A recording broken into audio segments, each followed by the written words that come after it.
की सगाई हो रही है फिर भी आप नहीं जा रहे साहब? छुट्टी मिलना चाहिए मिल्खा सिंह. ഏതായാലും പെങ്ങളുടെ കല്യാണ നിശ്ചയത്തിന് സാറ് പോകേണ്ടതായിരുന്നു.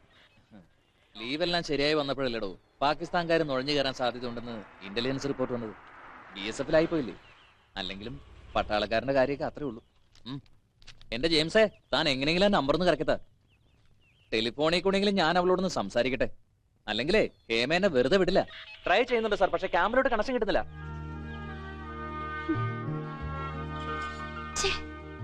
ഈ രാജേട്ടന്റെ ഒരു കാര്യം, രാവിലെ 9 മണിന്ന് അടിക്കുമ്പോ എന്റെ കോള് വന്നിരിക്കുമെന്ന് ഉറപ്പ് തന്ന ആളാ. മിലിറ്ററിക്കാരുടെ കാര്യങ്ങളൊക്കെ അറിയാവുന്ന നീ തന്നെ ഇങ്ങനെ പറഞ്ഞാലോ? ഫോണൊന്നും കിട്ടാത്ത വല്ല സ്ഥലത്തുമായിരിക്കും ചിലപ്പോ അവന് ഡ്യൂട്ടി.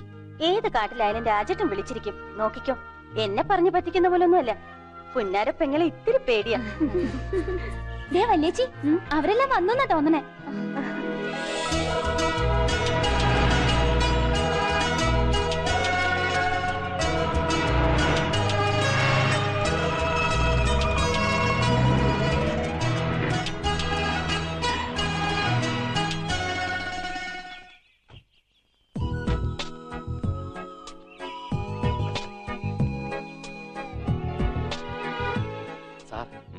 ആ നടന്നു വരുന്ന ആളാന്ന് തോന്നണു. ഹേമ മാഡം പറയാറുള്ള ഒളിച്ചോട്ടക്കാരൻ മേജർ അമ്മാവൻ. ചൈന വാർ സമയത്ത് പീരങ്കിയുടെ ശബ്ദം കേട്ട് പേടിച്ചോടി പോകുന്ന ആളാന്നല്ല മാഡം പറഞ്ഞ. പേടിക്കണ്ട, അയാളെ കൊണ്ട് ഈ കല്യാണം മുടക്കാനും സാധിക്കില്ല. പട്ടാളം എന്ന് പറഞ്ഞാൽ പട്ടാളം തന്നെ. സമയം കൃത്യം. Lieutenant colonel Sarathchandran, glad to meet you. Hema photo കാണിച്ചിട്ടുണ്ട്. നേരിൽ കാണുന്ന ആദ്യം. കല്യാണം കഴിക്കാൻ സ്വല്പം ലേറ്റ് ആയാലെന്താ, ഹേമയുടെ സെലക്ഷൻ 1-ാം തരം. ആ തടിയുള്ള ആളെ കക്ഷി. വലിയ ലെഫ്റ്റനന്റ് കേണലാണെങ്കിലും പിത്തത്തടി നല്ല പോലെ ഉണ്ട്. മദ്രാസ് റെജിമെന്റ് മൊത്തം ഇങ്ങ് വന്നിട്ടുണ്ടല്ലോ. പിന്നെ ഞങ്ങളുടെ ബോസിന്റെ കല്യാണം നിശ്ചയമല്ലേ, വന്നില്ലെങ്കിൽ പണിഷ്മെന്റ് സിവിയർ ആയിരിക്കും. അതും ദാഹിച്ച് മോഹിച്ച് നടക്കുന്ന ഒരു കല്യാണം. കേട്ടോ മേജർ സാബേ, ഞങ്ങളെ നിക്കാഹിന്റെ ബ്രോക്കർമാര്. ഓഹോ, പട്ടാളത്തിൽ ഇപ്പൊ ബ്രോക്കർമാരും ഉണ്ടോ? ഒരാളുണ്ടായിരുന്നു. പണ്ട് യുദ്ധം പ്രഖ്യാപിച്ചപ്പോൾ അയാൾ അവിടെ നിന്ന് മുങ്ങി. മിസ്റ്റർ ശരത്ചന്ദ്രൻ, ഇതാണ് ഹേമയുടെ അമ്മ മഹേശ്വരി. അത് ഹേമയുടെ ചേട്ടന്റെ ഭാര്യ മാലതി. രാജേന്ദ്രന്റെ ഭാര്യ? രാജേന്ദ്രനെ അറിയോ? കൊള്ളാം. ജമ്മുവിൽ 3 വർഷം ഞങ്ങൾ ഒന്നിച്ചുണ്ടായിരുന്നു. ഞങ്ങൾ എല്ലാവരും രാജേന്ദ്രൻ സാറിന്റെ സുഹൃത്തുക്കളാ. ഞാൻ പ്രത്യേകിച്ചും രാജൻ സാബിന്റെ ഗുരു കൂടിയാണ്. ഗുരുവോ? സംഗതി ഞാൻ ഹവൽദാർ ആണെങ്കിലും ഹിന്ദിയിൽ MA ഡിഗ്രി ഉള്ളത് കൊണ്ട് പട്ടാളത്തിൽ ചേരുന്ന മിക്കവർക്കും ഞാനൊരു ഗുരു കൂടിയാണ്. ഹിന്ദി हमारी राष्ट्रभाषा है, इसलिए हम भारतीयों का कर्तव्य है कि हम हिंदी अच्छी तरह सीखें और हिंदी में बातचीत करें और हिंदी के लिए. പേടിക്കണ്ട, ആളി ഭാഷ കൊണ്ടാ പട്ടാളത്തിൽ പിടിച്ചേക്കുന്നത്. പക്ഷെ മേജർ മാവിന്റെ അതേ സ്വഭാവമാണ്. അതെന്താ? പീരങ്കിയുടെ വെടിവെച്ച് കേട്ടാ അപ്പൊ പേടിക്കും.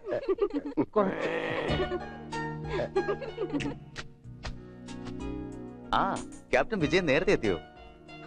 ഞങ്ങള് നാട്ടുകാരും അയൽക്കാരല്ലേ. വിജയൻ ഇന്നലെ രാത്രിയിലെ വന്ന് ദഹനപ്പരയുടെ ചാർജ് ഏറ്റെടുത്തിരിക്കുക. മഹേഷിന്റെ കുഞ്ഞമ്മയ്ക്ക് ഇവരെയൊക്കെ മനസ്സിലായോ? ശരജൻ തന്നെ അറിയാം, ഫോട്ടോ കണ്ടിട്ടുണ്ട്. മറ്റുള്ളവരൊക്കെ ബന്ധുക്കളും സുഹൃത്തുക്കളൊക്കെ ആവുമല്ലേ? ബന്ധുക്കളായിട്ട് എനിക്ക് ആരുമില്ലമ്മേ. പക്ഷെ അതിലും വലിയ ആത്മബന്ധമാണ് ഇവരൊക്കെ ആയിട്ട് എനിക്ക്. ഇത് ക്യാപ്റ്റൻ ഗോപി. ഇതെന്റെ അമ്മ സുഭദ്രാമ്മ. ഞാൻ മേജർ പ്രഭാകരൻ. ഞാൻ ക്യാപ്റ്റൻ കബീർ. ഞാൻ ഹവൽദാർ TP കുര്യൻ. നായിക് ഹനീഫ്. ഞാൻ നായിക് പ്രകാശ്. ഞാൻ ക്യാപ്റ്റൻ നായിക് ഒന്നില്ലാത്ത ബഷീറ. I am BSF Commandant Narendra Varma. അപ്പൊ പേടിയുണ്ട്. രാജേന്ദ്രന്റെ മകനാ. ആഹാ, മോർണിംഗ് വന്നേ. മെടുക്കൻ. ഈ ഡ്രസ് ആര് തയ്പ്പിച്ചെന്നാ? അച്ഛൻ.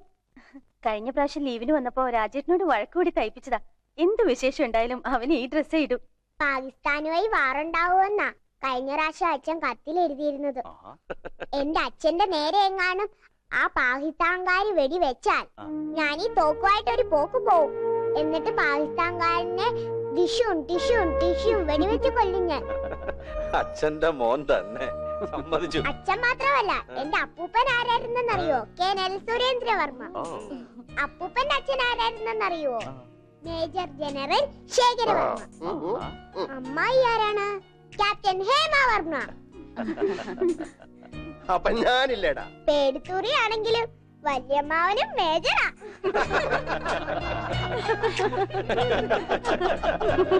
കുട്ടിയാണെങ്കിലും വിവരം കേട്ടോ. രാജേട്ടൻ കൂടി വേണ്ടതായിരുന്നു ഈ ചടങ്ങിന്.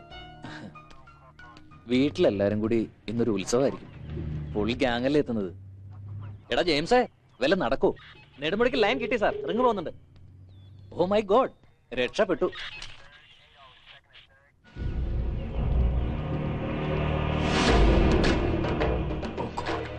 क्या है साहब? राजेंद्र सबको बुलाओ जी.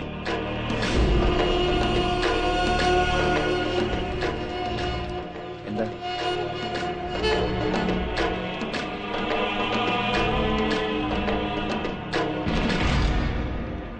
ഏതോ ഗ്രാമീണർ ഡെഡ് ബോഡി ആയിട്ട് പോവാ. ഏതായാലും ഞാനൊന്ന് നോക്കിട്ട് വരാം.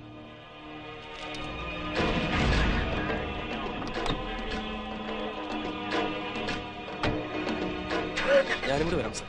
വേണ്ടോ, ഞാൻ നോക്കിക്കൊള്ളാം. ആരോ ശവസംസ്കാരത്തിന് പോകുന്നവരാ.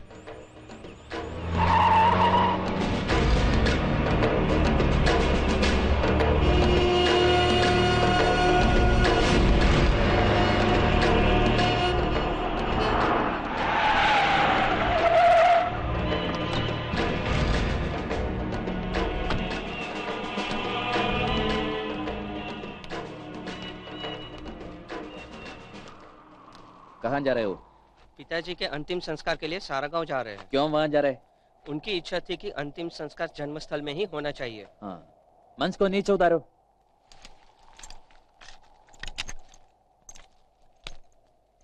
आप कुछ गलत मत समझिए, ये मेरा ड्यूटी है.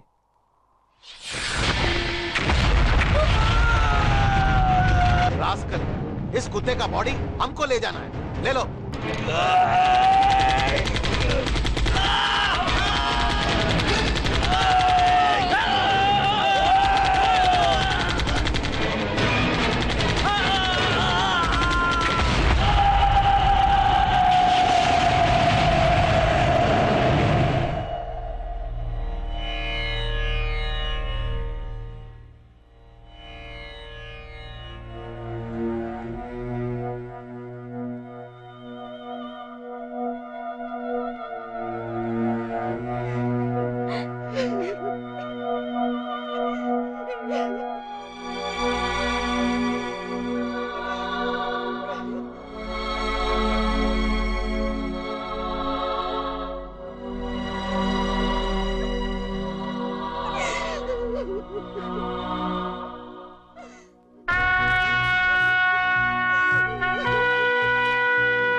भारत माता की जय.